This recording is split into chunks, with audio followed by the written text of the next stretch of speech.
Good evening. One result of all that wet snow that we had this week was a lot of runoff that had no place to go. 9 years ago, the city of Amarillo implemented a drainage fee to handle that problem. And since then, some 24 projects have been completed.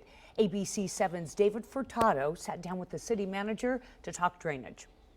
As that bout of wet snow melts off, it gets carried through numerous pipes and is spit out at one of these retention lakes throughout the city. But some areas are still flooding when encountering large amounts of water, and after nearly a decade of drainage fees, some residents are wondering, where are the improvements? So we asked the city that question. It was designed to address some very specific projects, and also to begin the process of establishing a department that can have the task of some of the maintenance projects that go along with the drainage function. And 9 years later, the city has spent $22 million on 23 or so projects, mainly focusing on repairs and infrastructure, according to city manager Jared Miller. But Amarillo has a lot of catching up to do. For 100 years, we never really structured our drainage plans, our drainage efforts. Once the fee went into place, so did work to develop a 10-year plan. But with the bank account still in its infancy, the city couldn't work on some of the problem areas. Any infrastructure project requires the disturbance of a lot of existing infrastructure, so they get very expensive to do. Instead, the city took a bang for their buck approach, like Martin Road Lake. That project is pulling a whole neighborhood out of floodplain.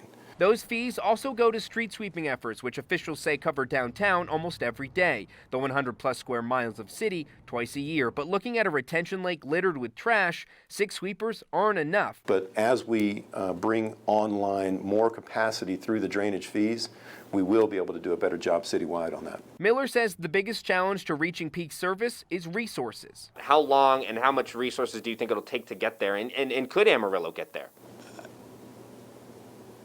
That's a more challenging question. I hesitate to throw out numbers that would give people heart attacks. It would be in excess of $100 million to do it in a way where we could address drainage citywide in a relatively short period of time. And even then, those construction projects would still take well over 10 years to get done. Miller says there are no current plans for some of the problem areas in town, but he adds it would require more money to tackle them, which would lead to in-depth discussions with council and residents about raising drainage fees. For ABC 7 News, I'm David Furtado.